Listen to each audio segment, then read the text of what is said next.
Hello दोस्तों, कैसे आप सब। उम्मीद करती हूँ आप सब बहुत ज़्यादा अच्छे होंगे और दोस्तों मैं भी बहुत अच्छी हूँ। दोस्तों, हमारे देश में माहौल आजकल बहुत ख़राब चल रहा है और हमारे देश को नफ़रत के माहौल में ज़बरदस्ती झोंका जा रहा है। और दोस्तों, जो हमारा देश इतना अच्छा हुआ करता था, प्यार मोहब्बत यहाँ हुआ करती थी, लेकिन धीरे धीरे धीरे धीरे नफ़रत की दीमक हमारे देश को लग गई है और हमारा देश धीरे धीरे खोखला होता जा रहा है। दोस्तों, कुछ लोग ऐसे हैं कि हमारे देश को जानबूझकर नफ़रत की आग में झोंक रहे हैं।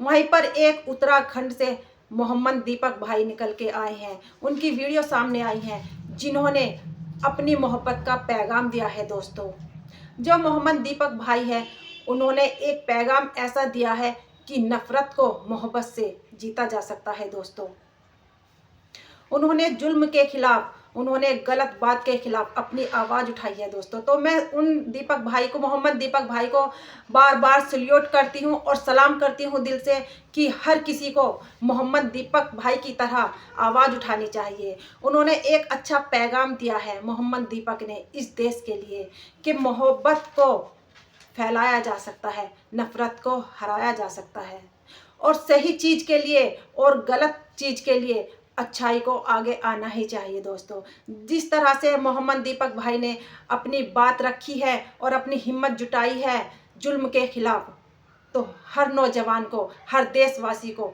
इसके खिलाफ आवाज़ उठानी चाहिए।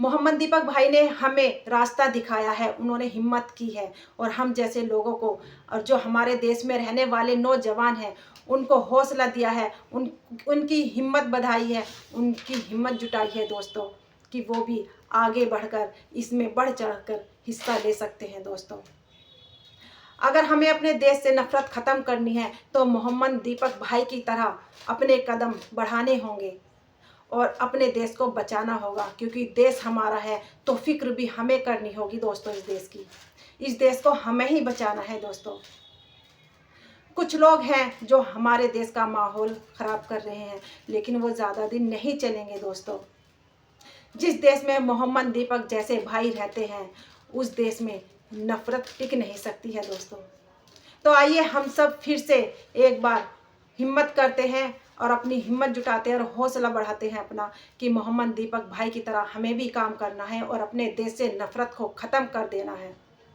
जो हमारे देश में आजकल बहुत गंदा माहौल चल रहा है।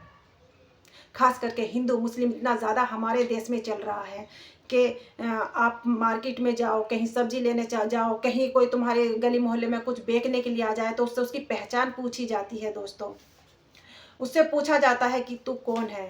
अगर वो मुस्लिम है तो उसकी समझो फिर शामत आ जाती है। दोस्तों, क्या अब से पहले हमारा देश नहीं था। दोस्तों, अब से पहले भी तो हमारा देश था, जिसका जो जी चाहे वो काम कर सकता है, जो जी चाहे वो खा सकता है, जहाँ जी चाहे वहाँ घूम सकता है। दोस्तों, पहले भी ये देश हुआ करता था। फिर अभी 12-13 सालों से इस देश में इतनी नफरत क्यों। तो दोस्तों, हम अपने देश को अच्छाई की तरफ ले जाएंगे, अपने देश से नफ़रत को ख़त्म करेंगे। जिस तरह से पहले रहते थे उसी तरह से हम फिर से रहेंगे, ये हमें मोहम्मद दीपक भाई ने समझा दिया है। दोस्तों, ज़रूरी नहीं कि तुम अपनी जात का, अपने धर्म का या अपने मज़हब का लोगो लगाओ या उसका सर्टिफिकेट लगाओ, ज़रूरी नहीं। जिस तरह से पहले हमारे देश में लोग रहते थे, जिस तरह से हमारे देश में पहले लोग काम करते थे, उसी तरह से हम अपने देश में रहेंगे और काम करेंगे। ज़रूरी नहीं कि हम धर्मवाद ही या जातिवाद ही या मज़हबवाद ही इस देश में फैलाएंगे। तो दोस्तों, मोहम्मद दीपक भाई ने हमें समझाया है तो हमें उसी तरह अपने कदम बढ़ाने हैं और उसी तरह से हमें काम करना है, नफ़रत को हराना है और मोहब्बत से अपने देश को आगे बढ़ाना है और प्यार से रहना है अपने देश में। दोस्तों, मिलती हूँ अगली वीडियो में।